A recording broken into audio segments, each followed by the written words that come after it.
Hello, my dear friends.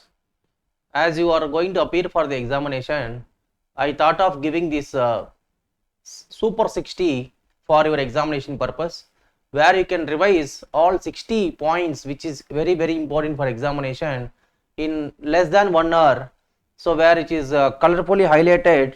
So, 1 hour revision for examination. So, it is fully colory highlighted for your easy understanding and reference purpose. So let us straight away go to the concept today. So the very purpose of giving this information to the students is to make sure that you are going to appear for examination with lot of confidence, and where you can get more marks.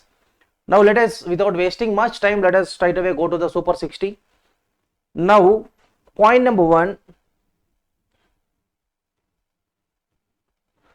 An audit is a systematic and independent examination of financial information of an entity, whether profit-oriented entities or not profit-oriented entities, irrespective of its size or legal form, when examination is conducted with a view to express an opinion on financial statements. So, systematic means using standards auditing. Independence means without depending upon anybody. So, the key point for examination is standards auditing applicable to all types of entities, whether profit-oriented entities or not profit-oriented entities. Standards auditing applicable to all kinds of organizations and all sizes of organization, whether small size, medium size, large size organizations.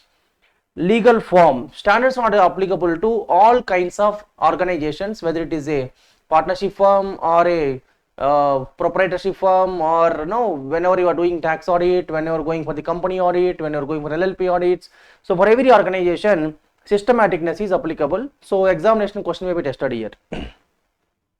Then an audit provides assurance, which means confidence to the users of financial statements. When I say this point, what is the point to remember for examination?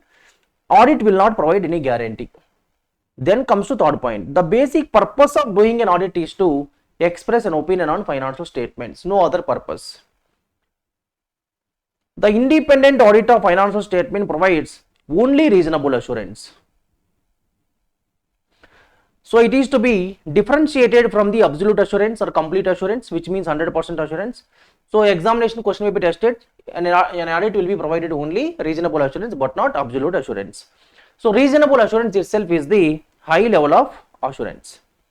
Then assurance engagements consist of 5 elements, which is 3-party relationship. So what is 3-party relationship here? Examination question may be tested. Auditor is one party, management is other party, users are third parties. So 3-party relationship. Auditor, management and users.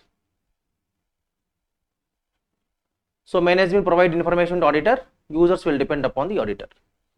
Then appropriate subject matter. So where there is going to financial statements, then there is a criteria, then sufficient appropriate evidence, then written assurance. So this is the 5 elements of assurance engagements. Then comes to the next point, planning. Audit planning is not a discrete phase, examination question, which is nothing but it is not a separate phase of an audit, but rather a continual and iterative process. So which means a audit planning is nothing but a repetitive process. It is not a constant process. One more examination question may be tested. The audit plan is more detailed than overall strategy. So which is more detailed? Plan is more detailed. An audit strategy sets scope, timing and direction of audit. So audit strategy will set up, so what is the scope of the audit, then what is the timing of the audit, then what is the direction of the audit. The establishment of overall audit strategy and detailed audit plan are not necessarily discrete or sequential process, but closely interrelated to each other. So planning may change in planning may lead to change in strategy, change in strategy may lead to change in plan. Then comes to audit risk. Audit risk means the risk of giving an inappropriate opinion on financial statements when financial statements are materially misstated. So financial statements are materially misstated, auditor stating that it is not materially misstated. So audit risk can be as follows. Audit risk is equal to inherent risk, control risk and detection risk. So for the inherent risk and control risk, that is called internal control risk, and the risk Before introduction of controls, the management is held responsible. For the detection risk, auditor is held responsible. Then comes to the, for entire audit risk, who is responsible? One more examination question. So audit risk management plus auditor responsible. Why? Management responsible for inherent risk plus control risk. Auditor responsible for detection risk. Then assessment of risk is a matter of professional judgment. So there is no particular precise measurement for measuring of the risk. So it is based on the skill and competence of the auditor. So in order to ensure the risk parameter. Then comes what is the material misstatement. Material misstatement is nothing but, so name itself indicates material means significant. Misstatement means errors and frauds. So misstatement including omissions are considered as a material. So anything omitted in the financial statements can be considered as significant when they may be individually, that means one transaction, or aggregate or multiple transactions reasonably expected to influence the financial decisions of the users of financial statements. The important point to be noted here is any omissions either individually or aggregate which influences economic decisions of users of financial statements are called as material misstatement. If it is not influencing the economic decisions, then it is not a material misstatement. Then comes to the another point. Audit evidence may be defined as information. Evidence means information used by the auditor to reach the conclusions. Audit evidence is nothing but an information which is used by the auditor to reach the conclusions and to express opinion on financial statements. So nothing but audit evidence is the base for opinion. The quality of audit evidence may be affected by relevance and reliability of the information. So one more examination question may be tested. How the quality of the evidence may be affected? It may be based on reliability, it may be based on reliance. Relevance. Then comes to the next point. Auditor has to obtain sufficient appropriate audit evidence to draw the reasonable conclusion on financial statements. Examination question may be tested. What is the meaning of sufficiency? Sufficiency means quantity of evidence. Appropriateness means quality of evidence. Then comes to the test of controls, which is nothing but internal control system of the companies. Test of controls may be defined as audit procedures which are designed by the auditor to evaluate operating effectiveness of the controls which are preventing or detecting and correcting the material misstatements at the assertion level. So auditor is going to test the controls of the organization which have been designed by the auditor. So that is called test of procedures. So in order to ensure that whether the controls are preventing and detecting and correcting the misstatements or not correcting the misstatements, auditor has to ensure. Then comes to substantive procedures. Market is important for, all are important for examination. So these are much more important for examination. Substantive procedures may be defined as audit procedures which are designed to detect the material misstatements at the assertion level. Assertion level means at the balance sheet level and financial statement level. These comprise of test of details. Then analytical procedures. What is the meaning of test of details? Test of details can be called as test of transactions, nothing but profit and loss account items. Then test of balances, nothing but balance sheet items. So substantive procedures may be defined as audit procedures designed to detect the material misstatements at the assertion level, assertion level, assertion level. These comprise of the test of details. So test of details again two types, test of transactions and test of balances, then analytical procedures. Assertion means it is an implicit explicit representation by the management. So assertion refers to representation by the management which is implicit or explicit that are embedded in the financial statements which is used by the auditor to consider different types of potential misstatement that may occur. So you need to remember for examination, assertion means management point of view, you need to understand this point. Assertion means management certifications or management representations, so implied and explicit. Then comes to audit sampling. Audit sampling is nothing but application of the audit procedures to less than 100% of the population. Population means transactions. Population means transactions. So it is not possible for the auditor to examine 100% transactions, hence audit is going to apply the sampling. So 100% means complete audit, less than 100% means sampling audit. Then comes to standard number 501, audit evidence specific consideration for selected items. So 501 talks about 3 select items. One is inventory, then litigations and claims, then segment information. You need to remember these 3 important points for examination. SCA 501 audit evidence specific consideration for select items talks about 3 areas auditor has to consider specially, that is inventory point, litigations and claims point, and segment information point. Then comes to analytical procedures. Analytical procedures means evaluation of financial information through analysis of plausible means reasonable or probable relationship between financial versus non-financial data. Very easy to remember. So analytical procedures is equal to, it is a plausible relationship between financial versus non-financial data. So example, financial means salaries, non-financial means number of employees. So both are reasonable to compare. Then comes to audit procedures. We have 7 audit procedures, very important for examination. So number 1 is about inquiry, which means asking questions. So these procedures will be used by the auditor in order to get the information from the management. Then comes to external confirmations. So then comes to point number 3, inspection. Then comes to observation of the data and observation of the various items in the companies.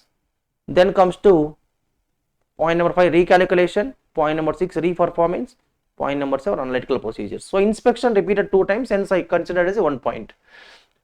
So 7 audit procedures. Audit procedures nothing but procedures used by the auditor in order to get the information from the management or third parties. So 1 point is inquiry, which means the questions. Then confirmation, third party confirmations. Inspection means inspection of documents, inspection of assets, physically going and examining. Then observation by the auditor. So then recalculation of interest, recalculation of the depreciation, whatever already calculated by management, so that I can get the variations. Reperformance, reperforming the physical counting of inventory, reperforming the fixed assets verification, which is already done by the management as a part of his routine work. Then analytical procedures, nothing but comparison of data to obtain the valuable information where there is a lot of differences. Then comes to point number 23, assertion types. So balance sheet we have 6 assertion types, and profit and loss we have 5 assertion types. Assertion means implicit, explicit representation by the management. So number 1 is existence of the assets and existence of the fixed assets, property, plant and equipments. In case of profit and loss, instead of existence we call it as a occurrence of the transactions. Then completeness, all transactions are 100% recorded. Here also all transactions 100% recorded. It is about profit and loss, it is about balance sheet. Then cutoff, as on 31st March of the particular financial year, transactions have been recorded. So next year transaction not recorded in previous year transaction recorded next year. Rights and obligation, nothing but assets and liabilities are the rights and obligations of the companies. There is no question of rights and obligation in case of profit and loss statement. Valuation of the assets as per the various methods used by the management. So in case of profit and loss, we call it as a measurement of the transactions. Then presentation disclosed as per schedule number 3, either in case of the balance sheet or in case of the profit and loss, schedule number 3 is applicable for both. So these are the various assertions which are applicable to the, as far as the financial statements are concerned, management representations are concerned. Then comes to 230 audit documentation, standard point number 24. Audit documentation, nothing but the documentations maintained by the auditor and auditor team. So audit documentation refers to record of audit procedures, evidences and conclusions. So it is, auditor is going to record the 3 areas on 3 points here. So 3 important documents, 3 important information they are going to document. So number 1 is procedures they are going to document. Number 2 is evidences they are going to document, and conclusions they are going to document. So in order to make sure that they have done the audit in a quality and efficient and effective manner. Audit documentation is also called as working papers and work papers. Examination question. Audit file, then another question for exam. Audit file may be defined as 1 or more folders or a storage media in physical electronic form containing records that comprise the audit documentation for the specified engagement. So for each and every engagement, one different file to be maintained by the auditor for easy reference and easy getting of the information for the reference purpose. Then auditor has to assemble this audit file. Assemble means So collecting all the necessary documents after completion of audit and keeping in the separate file is called assembling. So assembling process should be completed within a period of 60 days from the date of audit report. Examination question. Then comes to the retention period of documentation. For how long the auditor has to keep this documentation with the auditor. Then SQC1 is answered. Examination question. Standard number 230 talks about documentation. For how many years the documents to be kept is answered by SQC1, not by 230. So 7 years, minimum 7 years the documentation should be maintained by the auditor, which is told by SQC1, not by SA 230, important for examination. Then comes to ownership of documentation. So who is the owner of the working papers? Auditor is the owner of the working papers. Again, this is answered by the SQC1, not by the standard number 230. So examination question may be twisted here and they may ask in the examination. So auditor is the owner of the audit working papers as per 230. Wrong answer.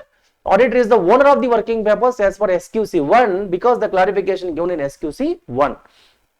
Then auditor may at his discretion make portion of or extracts of the audit documentation available to the clients.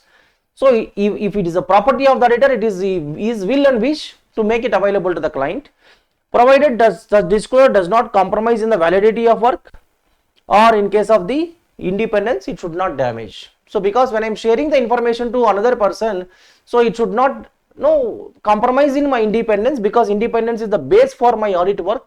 So I should not depend upon any other person, because users are strongly believe that auditor is independent person. I need to maintain that as per the fundamental principles of the auditing. Then comes to subsequent events. So very important for examination. So even subsequent event means the events which have been occurred the date of financial statements and the date of audit report. So events occurred on the between the date of financial statements and date of audit report. But point to be noted here is the whatever the events occurred, the fact known to the auditor after the date of audit report. Auditor has already issued the report, then auditor is known that there are some events happened in the company. So these are called as subsequent events. So next comes to written representations. So written representation is always an additional information. Please note this point for examination. So standard number 580 will not give the main information always. So standard number 580 always gives the additional information. It is not a main information. So written representation is nothing but a statement given by the management which is provided to the auditor to confirm certain matters. That's all. To confirm certain matters, the management is giving the written representation, not to provide the main information here. To support other audit evidences. Already I have the evidence. In order to substantiate the evidence, I am getting the written confirmation from the management. So examination question here is, written representation is alone sufficient for audit? Means no, it is not sufficient for the audit. So written representation always only additional audit evidences. Then comes to the, although written representations provide the necessary audit evidence, examination question, they do not provide sufficient appropriate evidences. That's all. So written representation always provides only additional information but not main information. So even though it is giving the information, it does not mean that it is sufficient appropriate for the audit purpose. Then comes to 260, those charged with the governance. Very important points for examination. 260 talks about communication with the TCWG. So very what is TCWG? MCQ based question. So TCWG means an organization, persons or organizations with responsibility for overseeing the strategic direction of the company. These were the key point for exam. So whoever ensure the strategic direction, in what direction the company has to move, they are the TCWG. So examination question, they tested these particular point for MCQ based questions. And communication with the TCWG deals with 260 standard, talks about auditor's responsibility to talk with the TCWG in audit of financial statements. Please remember, when I am doing the audit of financial statements, if the auditor wish to communicate anything to the management, they have to communicate by standard number 260. Then comes to 265, communicating deficiencies, which is nothing but weakness in internal control systems. 265 applicable only in case of weakness in internal control system. See, 260 is for the anything I want to communicate with the management while doing audit. 265 is about only internal control systems weaknesses. So this difference you need to understand for examination. Then management is alone responsible for the preparation of the financial statements as per the applicable financial reporting framework, which is nothing but accounting standards plus schedule number 3. Then when I say management is responsible for preparation of financial statements, then who is not responsible? Auditor is not responsible for preparing any financial statements because I am an independent auditor. So I need to do only statutory audit of the companies. Then comes to types of opinions as per SA 700. So we have broadly two types of opinions. One is unmodified opinion, which can also called as unqualified opinion. Then clean report. Alternative names. So as per SA 700, we divided the audit opinions into two types. Unmodified, which is nothing but the financial statements are free from material misstatements. Then modified opinions, which has been clearly given in standard number 705. So modified opinions are three types. Quad. What is quad? Qualified, then disclaimer, then adverse. So we call it as a quad for shortcut. Qualified opinions, adverse opinions, disclaimer of opinion. So qualified opinion is given by the auditor when there is a misstatement in the financial statements, so which are not having much impact on the users.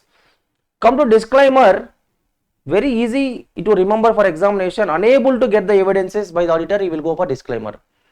Adverse opinion, there are remarks which are also pervasive, which is nothing but having high impact on the users. Auditor will go for adverse opinion.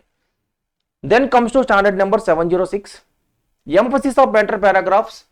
So where the auditor want to get the user's attention or providing additional communication to the users, auditor is going to for 706. Then comes to SA 600. So SA 600 talks about principal auditor versus branch auditor. So principal auditor can use the work of another auditor, which is nothing but branch auditor. The principal auditor should determine how the work of the other auditor will affect the audit. So main auditor can depend upon the other auditor or not. Yes, he can depend upon the other auditor, which is nothing but a branch auditor. But main auditor has to ensure that so how the audit is going to be affected and efficiently it to be conducted.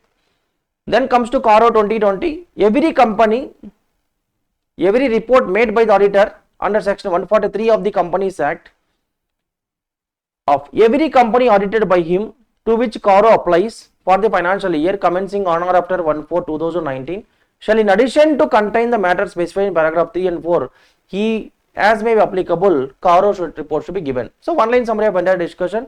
Whenever CARO applicable, auditor has to issue audit report plus CARO report. Audit report is mandatory, CARO report is wherever applicable, auditor is going to give as the additional report. Then for whom CARO is applicable? For all companies. So all company means including foreign companies. Examination question. All companies means including foreign companies. Except for the insurance companies, CARO not applicable because it is covered under IRDA. Banking companies not applicable because already in the banking companies we have LFIR, long form audit report. Charitable purpose section 8 companies, CARO not applicable. OPC companies, CARO not applicable. Then small companies, CARO not applicable. Then private companies, CARO not applicable subject to 4 conditions. Very, very important for examination. So what are the four conditions given for the private limited company? Please go through with that once. So before going for examination. Then comes to C&AG. In India, the government audit is discharged by the C&AG. What is C&AG full form? Comptroller and Auditor General of India through the agency of Indian Audit and Accounts Department. So one MCQ based question may be tested.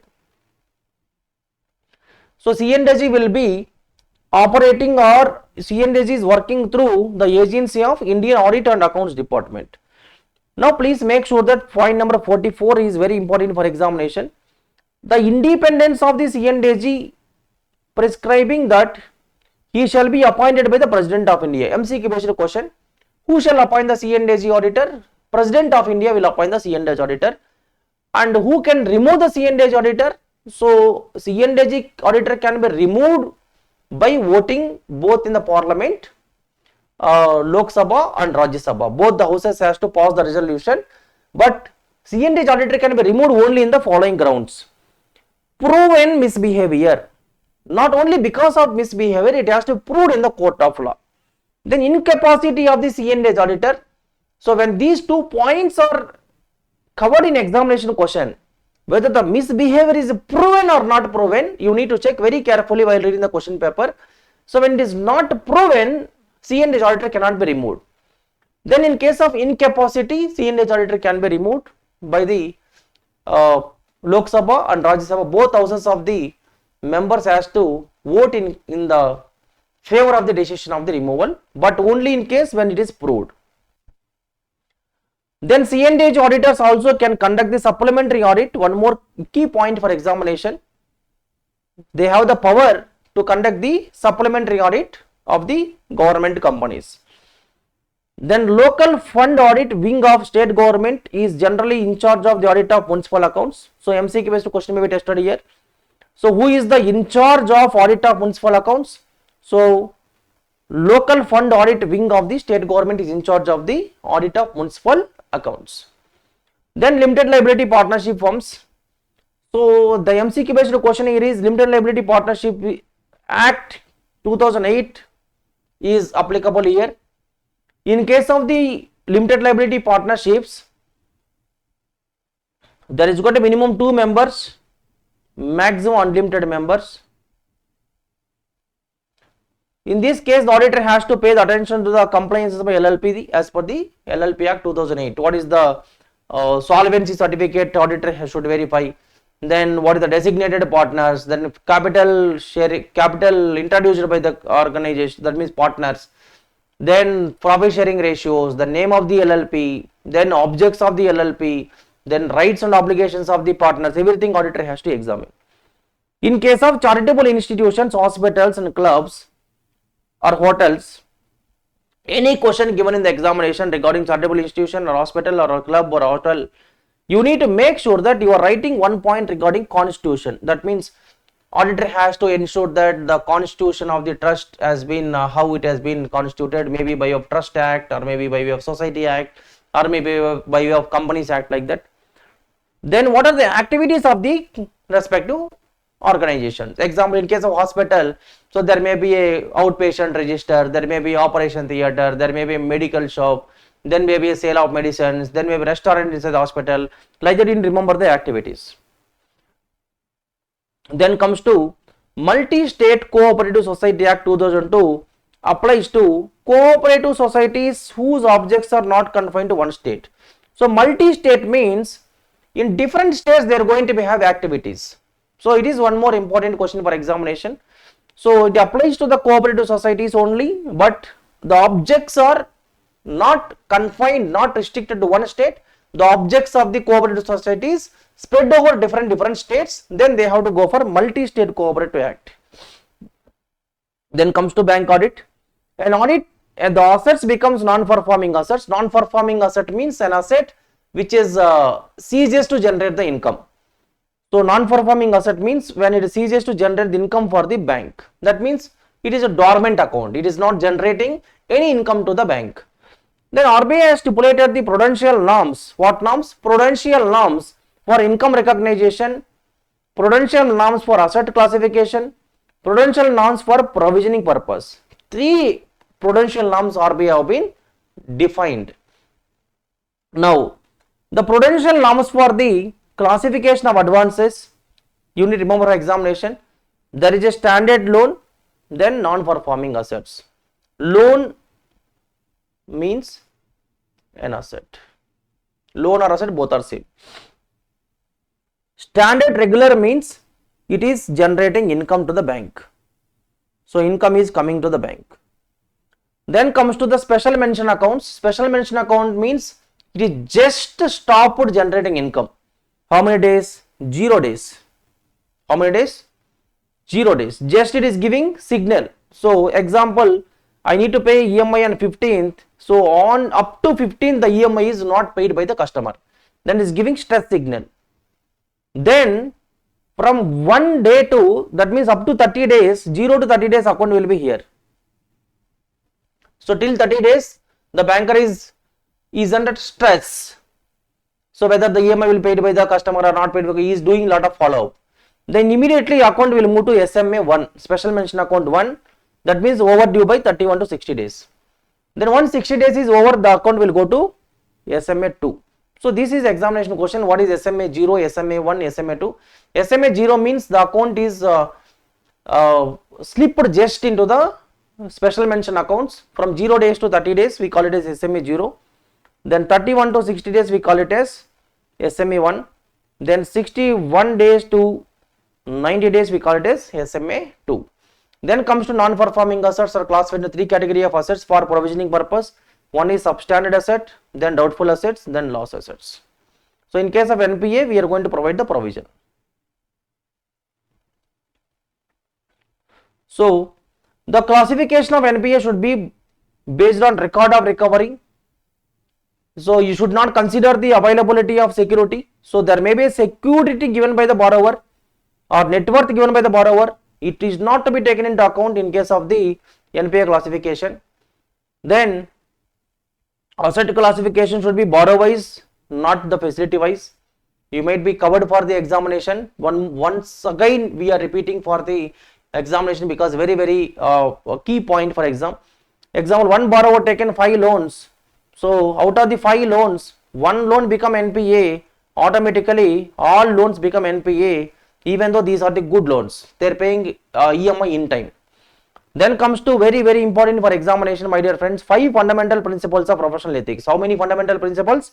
5 fundamental principles. 5 fundamental principles for the professional ethics, which is about integrity, objectivity, professional competence and due care, confidentiality, professional behavior. So point to be noted here is, so independence is not fundamental principle. Independence is not a fundamental principle. So integrity, objectivity, professional competence and due care, confidentiality, professional behavior only fundamental principles. 5 points. Then comes to independence means the judgment of the person. That means opinion of the person, which should not be subordinate to the wishes or directions of another person. Another person means management or third parties or relatives or vendors or creditors, any other person for that matter.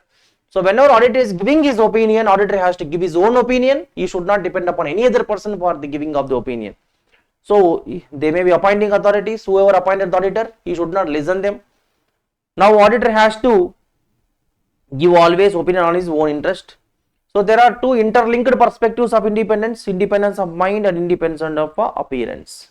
Very important for examination, independence of mind and independence of appearance. Then comes to 5 threats to independence concept. We have 5 threats to independence: self-interest threat, self-review threat, advocacy threat, familiarity threat, intimidation threat. Intimidation means blackmail.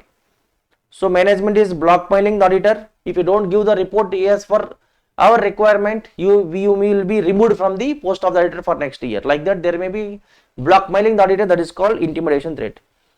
Then comes to professional skepticism, means questioning mind of auditor, the attitude of questioning mind.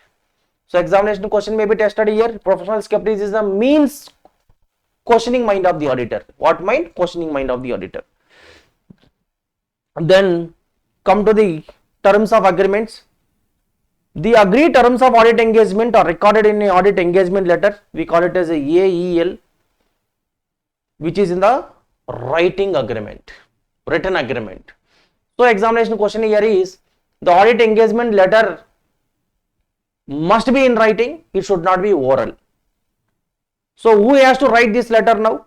The audit engagement letter is sent by the auditor to the management. Sent by the auditor to the management. So what is the purpose of the audit engagement letter? To remove the misunderstanding. To remove the misunderstanding between the auditor and the management. The audit engagement letter will be helpful to the both the auditor and management as per standard number 210. Then consider 60th point as a part of super 60. Very important point, 60th point, standards and quality control 1 versus standard number 220. Both deals with the quality controls only. Listen very carefully, my dear friends. SQC1 and 220 both deal with the quality controls, whereas SQC1 deal with all engagements including audits, review engagements, assurance engagements, related services. This means audit, review engagements, assurance engagements, then related services. Please understand, SCA 220 applies only to audit engagements. Very important question for examination. Question may be tested here. SQC1 standards and quality 1 is applicable to, and it is going to deal with the all engagements including audit, review, assurance, then related services. Whereas standard number 220, it deals only with the audit engagements. So these are the super 60 points for your examination, dear friends. I wish you very all the best for your examination. So we hope we given the best for you to revise all 60 points in a very speed manner and quick revision for examination. So thank you all for watching this video. So I'll try to upload this in YouTube channel also. The material might be uploaded here. You can download the material. So thank you all and my best wishes to all of you. So have a good day. Please perform your exams well. Go with the confidence to the examination. See, just listen these 60 points. You go and you can attempt MCQ based question. Write down whatever you listen in your classroom or wherever the classes you are attended. You listen that classroom lectures and classroom notes, running notes, whatever written. That is more than sufficient for your examinations. You can do well in your exam. So be confident and go with a lot of confidence to the examination center. Don't afraid of anything. So please make sure that you are giving good presentation examination. Definitely will come with the flying colors. So my best wishes to all of you. So thank you all.